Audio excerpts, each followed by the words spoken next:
नमस्कार दोस्तों, स्वागत है आप सबका हमारे यूट्यूब चैनल पे। तो दोस्तों आज हम बात करने वाले हैं हुडको के शेयर के बारे में। तो हुडको ने यहाँ पे अपने क्वार्टर फोर के नतीजे यहाँ पे पेश करे हुए और काफ़ी दमदार नतीजे हम इसको बोल सकते हैं। ओवरऑल इनके अर्निंग पर शेयर में भी यहाँ पे इजाफा हुआ है, काफ़ी अच्छी ग्रोथ हमें देखने को मिली हुई है।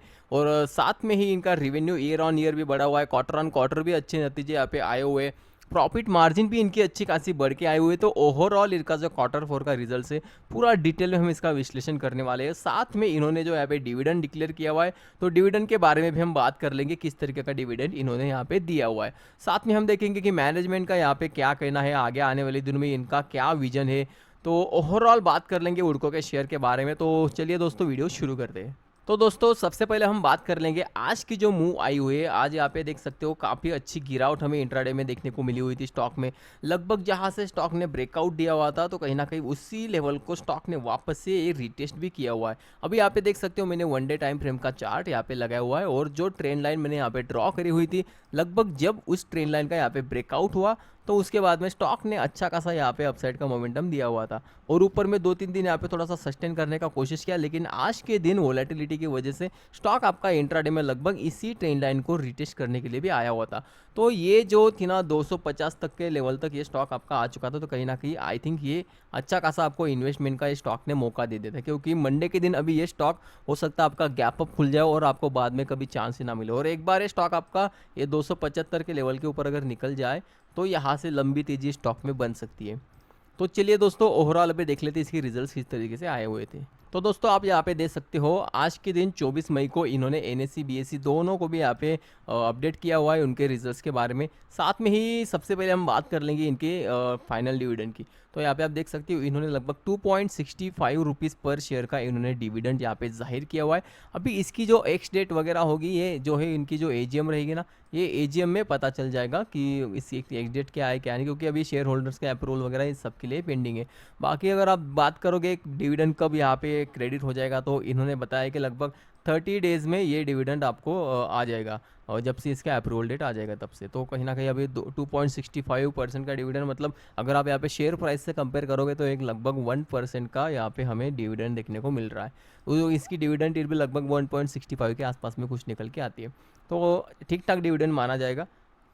चलिए दोस्तों आगे बढ़ते। यहाँ पे आप देख सकते हो ये इनका स्टैंड अलोन प्रॉफिट के बारे में हम बात करने वाले हैं, और जितने भी यहाँ पे वैल्यूज़ दिखाई गई है सारी की सारी यहाँ पे करोड़ में वैल्यूज़ है। तो चलिए सबसे पहले हम इसका जो रिवेन्यू फ्रॉम ऑपरेशंस वगैरह यहाँ पे देख सकते हैं। इनका जो इंटरेस्ट इनकम है, इंटरेस्ट इनकम लगभग इनका था 2001 करोड़, जो कि लास्ट क्वार्टर से कंपेयर करोगे तो 1980 का था। मतलब यहाँ पे 21 करोड़ का हमें यहाँ पे जंप देखने को मिला हुआ है। अभी बात करेंगे ओवरऑल जो इनका टोटल रिवेन्यू निकल के आया हुआ है ऑपरेशन से, वो ऑपरेशन से टोटल रिवेन्यू इनका लगभग था 2065 करोड़ का, जो कि लास्ट क्वार्टर में अगर देखोगे दिसंबर क्वार्टर में तो 12 करोड़ का इनका यहाँ पे रिवेन्यू निकल के आया था। तो यहाँ पे हमें थोड़ी बहुत जंप देखने को मिली हुई है, लेकिन इतनी ज़्यादा जंप नहीं है, लेकिन ठीक ठाक जंप है जो इन्होंने यहाँ पे गेन किया हुआ था दिसंबर क्वार्टर में। तो ये लगभग ये सस्टेन कर रहे हैं। और यहाँ पे आप देख सकते हो अगर ईयर ऑन ईयर अगर बात करोगे तो लास्ट ईयर मार्च क्वार्टर में इनका जो यहाँ पे रिवेन्यू फ्रॉम ऑपरेशन था वो लगभग था 1852 करोड़। तो वहाँ से लगभग हमें 200 करोड़ के ऊपर की यहाँ पे जंप देखने को मिली हुई। और बात करोगे अगर आप पूरा ओवरऑल ईयर का, तो ईयर ऑन ईयर इनका जो ऑपरेशन से जो रिवेन्यू निकल के आता है वो इस साल का पूरा ओवरऑल निकल के आया है 7784.29 करोड़। और जो 2023 का अगर बात करोगे तो वो टाइम पे था लगभग ये 7049.46 करोड़। तो यहाँ से लगभग 700 करोड़ का हमें रिवेन्यू में जंप देखने को मिला है ऑपरेशन से। अभी अगर आप अदर इनकम का जो ये सब अगर कैलकुलेट करोगे तो ओवरऑल जो इनका टोटल इनकम, मतलब जो टोटल रेवेन्यू है, टोटल रेवेन्यू इनका निकल के आता है 2194 करोड़, जो कि लास्ट क्वार्टर में था इनका 2022 करोड़। मतलब इस क्वार्टर में इनको जो अदर इनकम है, अदर इनकम भी हुई है, जिसके कारण इनका ओवरऑल रेवेन्यू यहाँ पे बढ़ के आया हुआ है। वही अगर आप बात करोगे मार्च क्वार्टर से, तो यहाँ से भी लगभग 300 करोड़ के ऊपर इनका लगभग ये बढ़ के आया हुआ है।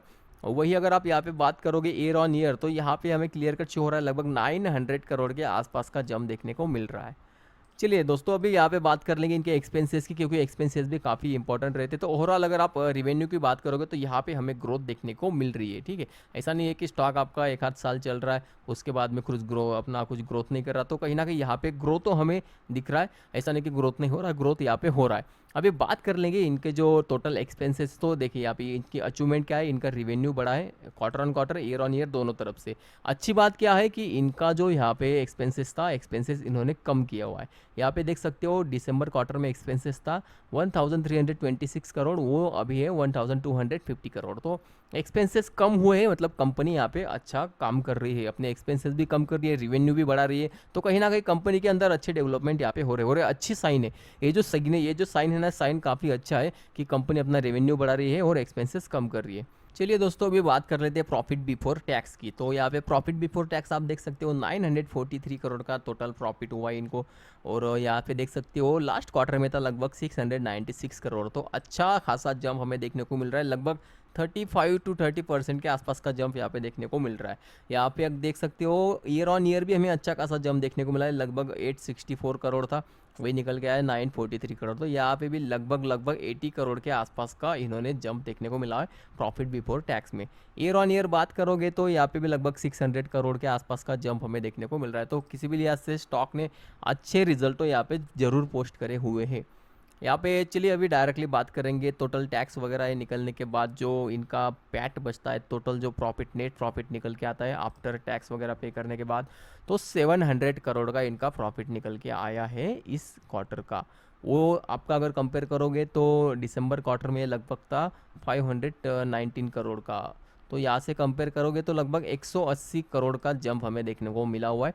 180 को अगर आप यहाँ से परसेंटेज वाइज देखोगे तो दोस्तों यहाँ पे अच्छा जंप हमें देखने को मिला है, लगभग 30 to 35% के आसपास का मैंने ऑलरेडी बोला। तो वही कहीं ये कैलकुलेशन निकल के आएगा, तो उस हिसाब से अच्छा खासा जंप इसको माना जाएगा।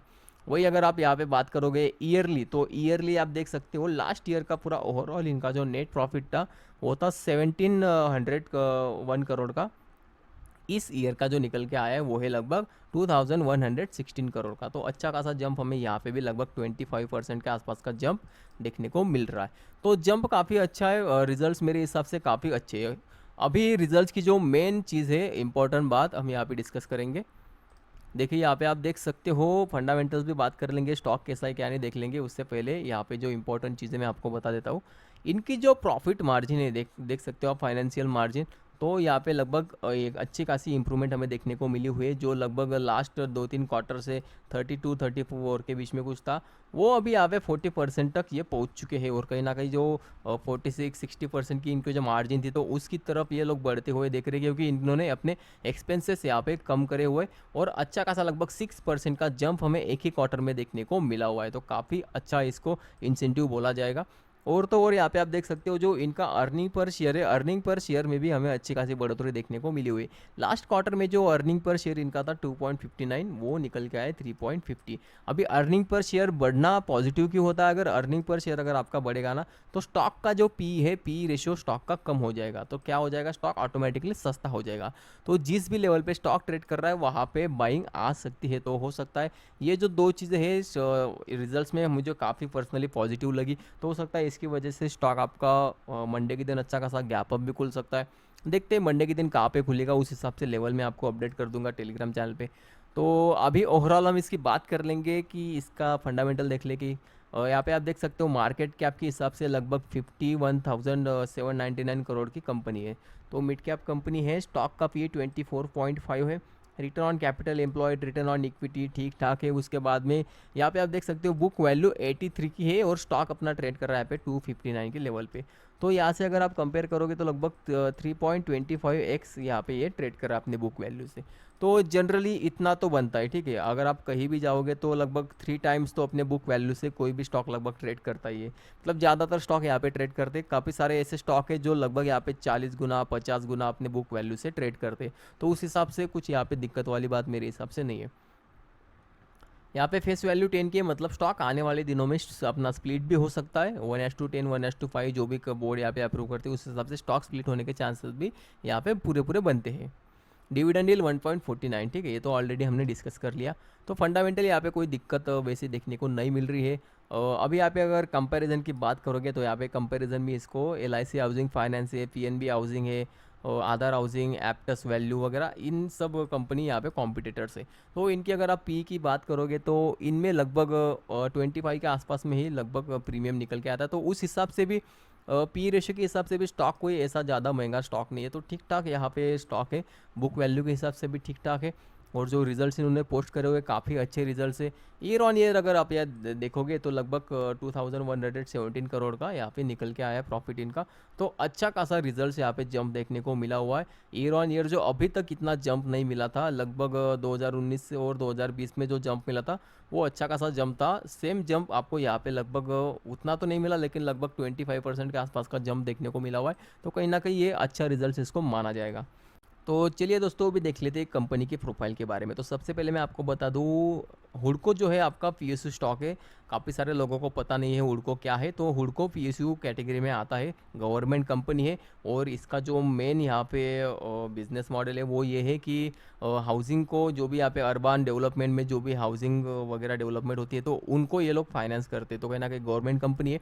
और आपको जैसे पता होगा कि लास्ट जो बजट यहाँ पे जाहिर किया हुआ था, तो बजट में गवर्नमेंट ने क्लियर कट बताया हुआ है कि उनका जो फोकस है अर्बन डेवलपमेंट के ऊपर काफ़ी ज़्यादा फोकस है। मतलब जो छोटे मोटे विलेजेस है, तो विलेजेस को डेवलप करने के लिए ये लोग यहाँ पे हाउसिंग वगैरह बना के दे देंगे। तो इनका काफ़ी अच्छा यहाँ पे विजन है गवर्नमेंट का। तो जिसके चलते इस स्टॉक में हमें आने वाले दिनों में अच्छी खासी बिजनेस ग्रोथ देखने को मिल सकती है, जिससे अच्छी खासी तेज़ी भी हमें देखने को मिल सकती है।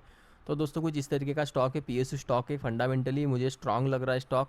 तो चलिए दोस्तों, अभी हम बात कर लेंगे इसके प्रमोटर की, जो भी शेयर होल्डिंग वगैरह। तो यहाँ पे देख सकते हो जो प्रमोटर इनके गवर्नमेंट की प्रमोटर होल्डिंग थी, वो लगभग प्रमोटर ने ओएफएस के ज़रिए यहाँ पे बेचा हुआ है। और अभी लगभग 75% की होल्डिंग यहाँ पे प्रमोटर की बनी हुई है। यहाँ पे आप देख सकते हो एफआईएस यहाँ पे अच्छी खासी तगड़ी खरीदारी कर रहे हैं। तो एफआईएस एग्रेसिवली इस स्टॉक को खरीद रहे हैं एवरी क्वार्टर में। आप देख सकते हो कितना ज़बरदस्त तरीके से यहाँ पे एफआईएस खरीद रही है।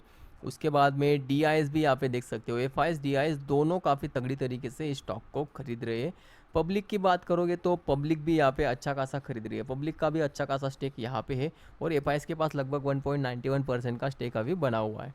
तो कहीं ना कहीं यहाँ पे प्रमोटर का जो अभी ओएफएस आया था, तो ओएफएस की वजह से यहाँ पे इनके परसेंटेज भी बढ़े हुए हैं। तो देखते हैं नेक्स्ट क्वार्टर में किस तरीके से कौन यहाँ पे खरीदता है। तो ट्रेंड यहाँ पे क्लियरली हमें शो हो जाएगा कि एफआईएस किस तरीके से खरीद रही है। तो एफआईएस का तो मतलब ओवरऑल सभी का ट्रेंड तो हमें यहाँ पे बुलिश ही नज़र आ रहा है, क्योंकि बेसिकली ओएफएस आया हुआ था तो बेचने वाला है, तो कोई ना कोई तो खरीदने वाला होगा ही, जिसके का चलते सभी के यहाँ पे परसेंटेज हमें बढ़ते हुए दिख रहे हैं। खाली एक जो है पब्लिक ने यहाँ पे इस क्वार्टर में जो है कम किया हुआ है अपना स्टेक। तो हो सकता है स्टॉक आपका अपसाइड भाग जाए, क्योंकि जब भी पब्लिक अपना स्टेक डाइल्यूट करती है और एफआईएस खरीदती है तब स्टॉक आपका बूस्ट होता है। तो ये जनरली देखा जाता है। तो उसका कुछ सिनारियो यहाँ पे भी हमें देखने को मिल सकता है। तो दोस्तों, ये था आपका हुडको के बारे में। अभी यहाँ पे हम थोड़ा सा चार्ट पे डिस्कशन कर लेंगे कि चार्ट किस तरीके से बनाया हुआ है। आपकी इन्फॉर्मेशन के लिए मैं यहाँ पे 1 वीक का टाइम फ्रेम लगा देता हूँ, ताकि आसानी हो समझने के लिए। तो 1 वीक में आपने ये पैटर्न जो है कई बार देखा होगा कि स्टॉक आपका अच्छा खासा बुलिश रैली करता है, उसके बाद में एक थोड़ा सा ऐसा पैटर्न बनाता है, और ऐसा ऊपर में एक अच्छा खासा पैटर्न बना के थोड़ा सा स्ट्रेंथ दिखाता है। उसके बाद में लोग वेट करते हैं कि कुछ डीप आ जाए, कुछ डीप आ जाए, लेकिन स्टॉक आपका डीप नहीं देता, उसके बजाय स्टॉक आपका और आगे बढ़ जाता है। तो कहीं ना कहीं वैसा ही कुछ सिनारियो यहाँ पे भी हमें देखने को मिल रहा है। हालांकि यहाँ पे आज के दिन जो गिरावट हुई है ना, उसकी वजह से थोड़ा सा माहौल ख़राब हो चुका है। लेकिन अभी क्या है कि रिजल्ट्स अच्छे आए हैं, तो मंडे के दिन अगर स्टॉक आपका अच्छा खासा मूवमेंट कर जाता है ऊपर में और हाई अगर ब्रेक कर देता है, तो इस स्टॉक में हमें आने वाले दिनों में अच्छी खासी तेज़ी देखने को मिल सकती है। और ऊपर से मैं आपको एक बात बता दूं, अभी क्या है, नेक्स्ट वीक जो है ना पीएसयू सेक्टर पूरा अच्छा खासा फोकस में रह सकता है, क्योंकि रिजल्ट्स आने को ज़्यादा दिन बचे नहीं है इलेक्शंस के। तो रिजल्ट से पहले ये स्टॉक में ये जो पूरा सेक्टर है ना, यहाँ पे हमें काफ़ी ज़बरदस्त एक्शन देखने को मिल सकता है। और ऊपर से यहाँ पे इसके रिजल्ट अच्छे आए हुए, तो हो सकता है ये स्टॉक आपका कब वापस से 300 के ऊपर चला जाए आपको पता भी नहीं चलेगा। ठीक है, तो देखते हैं मंडे के दिन किस तरीके से यहाँ पे मोमेंटम होता है। बाकी स्टॉक मेरे हिसाब से अच्छा है। और एक डिस्क्लेमर मैं आपको देना चाहता हूँ, ये किसी भी तरीके का बाय या सेल रिकमेंडेशन बिल्कुल भी नहीं है। ये वीडियो सिर्फ और सिर्फ आपके एजुकेशनल पर्पज़ के लिए बनाई गई है। बाकी कोई भी इन्वेस्टमेंट करने से पहले अपने इन्वेस्टमेंट एडवाइज़र से ज़रूर सलाह कर लीजिएगा। ये वीडियो सिर्फ और सिर्फ एजुकेशनल पर्पज़ के लिए ही बनाई गई है। तो दोस्तों, अगर वीडियो आपको अच्छी लगी होगी तो एक लाइक ज़रूर कर देना, और ऐसे ही वीडियोस देखने के लिए प्लीज़ हमारे चैनल को सब्सक्राइब भी कर देना। तो चलिए फिर आज के लिए बस इतना ही, मिलते हैं नेक्स्ट वीडियो में।